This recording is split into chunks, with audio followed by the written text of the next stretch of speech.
Hello, I'm Representative Jamie Santora of the 163rd District in Delaware County.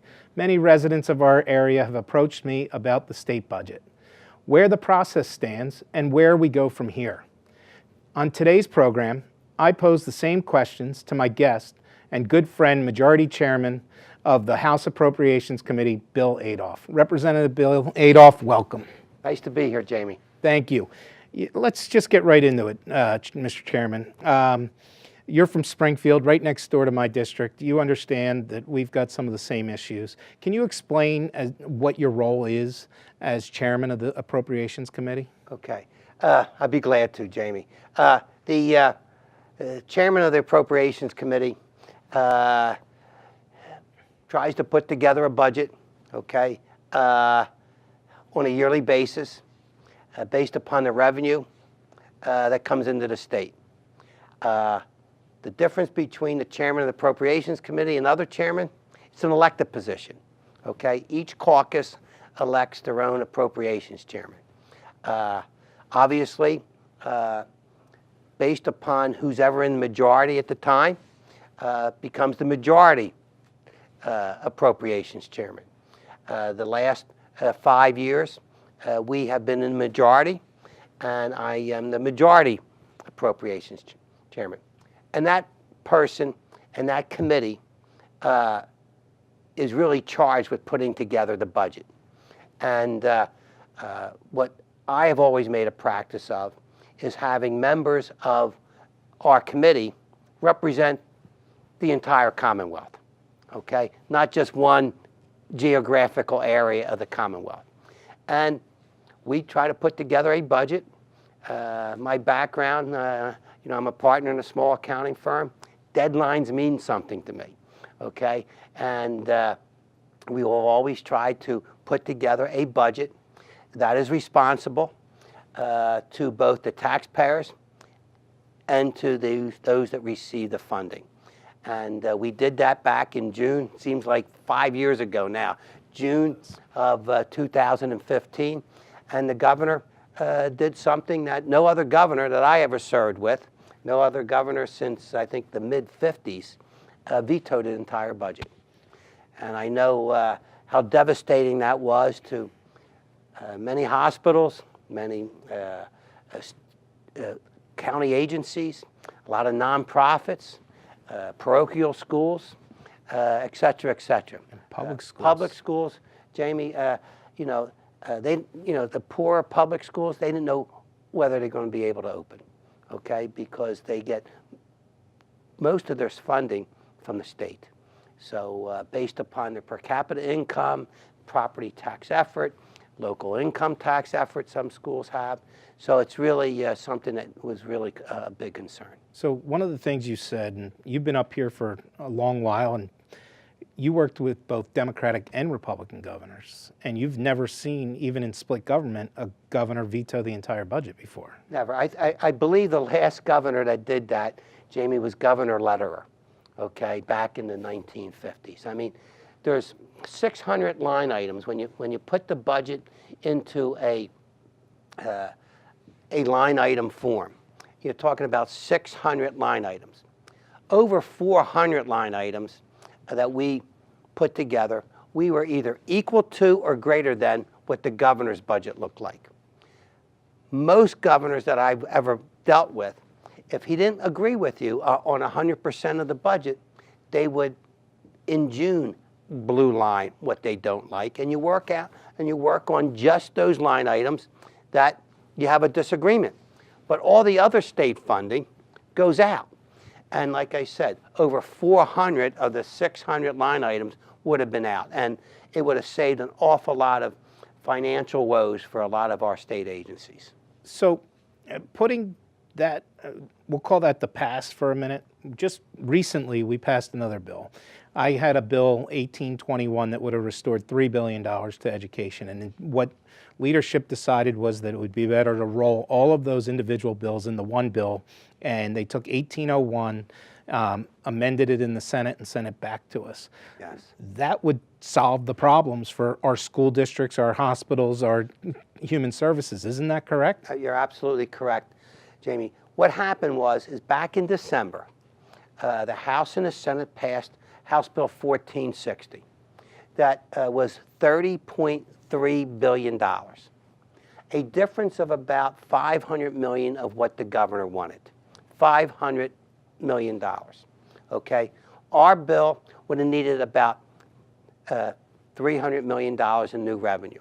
And we are going to balance the budget with some internet gaming and some casino licenses, et cetera, okay? Passed the House, passed the Senate. The governor then blue lined, okay? Now remember, we're only $500 million apart. He blue lined $6 billion, okay? $3 billion in basic education. So some of the things that this governor has done, no other governor in the history of Pennsylvania has ever done before. We have school districts, public school districts, on the brink of closing. He vetoed 50% of the Department of Corrections budget, okay? You have to keep prisons open. You can't close prisons, okay? Some of the agricultural line items, the health line items, cancer research, hospital funding. Some of our rural hospitals are threatening to close. It really is unbelievable. So we passed this budget last week, a little over $30 billion. We did a lot of recalculations and so forth. And, you know, well, we're 8 months through the budget cycle, and we're able to recalculate. Budget that didn't need new taxes, get it done, get it passed, get money to Penn State University, Temple University, Pitt, University of Pitt, Lincoln University. They haven't received a single dime from the state yet this year. Passed overwhelmingly, bipartisan support. So we sit here today hoping that the governor's going to sign both the 5 non-preferreds as well as the budget and the fiscal code. And as you know, one of my most important initiatives up here is school funding in the public school sector. And if we put $200 million of new money in the basic ed in this last bill, something that you taught me the day I walked in here. If you don't care who gets the credit, you can get a lot done up here. And one of the things that happened in this bill is, to me, it would be a win for everybody. 200 million more. My school districts would all see a significant increase. Yes, yes.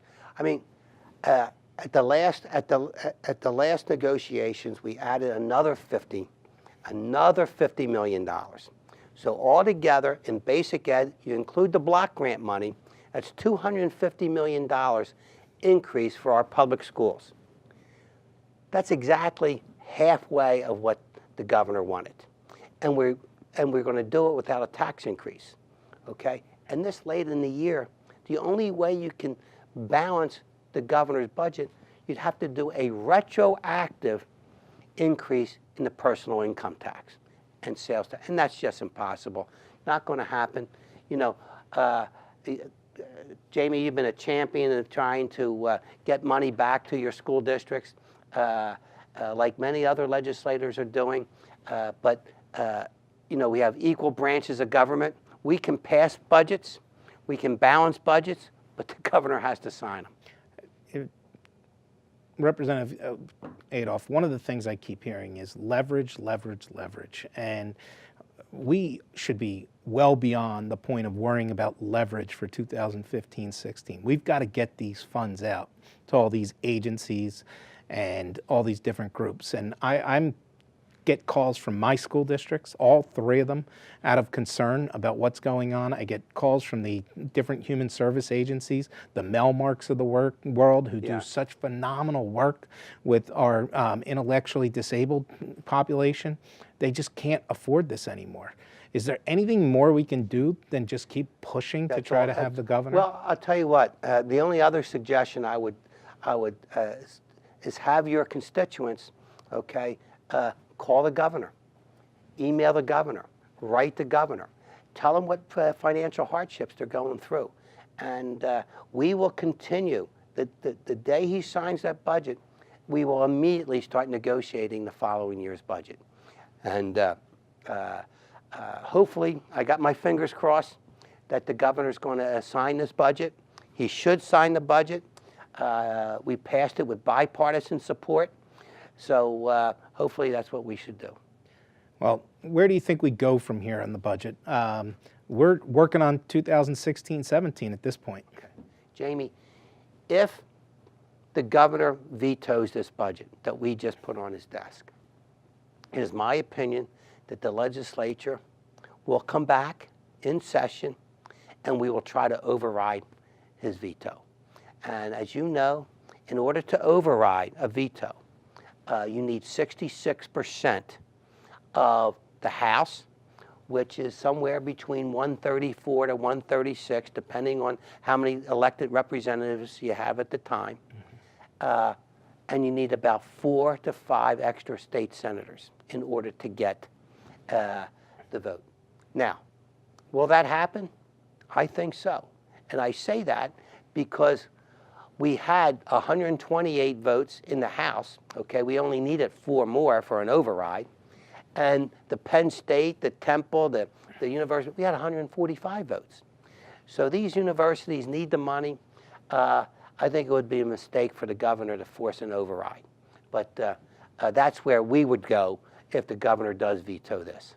Great. I appreciate you having this discussion and helping my constituents understand it from your standpoint as chairman. So I really do appreciate you being here. That's all the time we have for today's program. I'm Representative Jamie Santora. If you have any questions about what we've discussed or need assistance with any state matter, feel free to contact me at my local office or through my website. That information will be shown on the screen momentarily. Thank you for watching.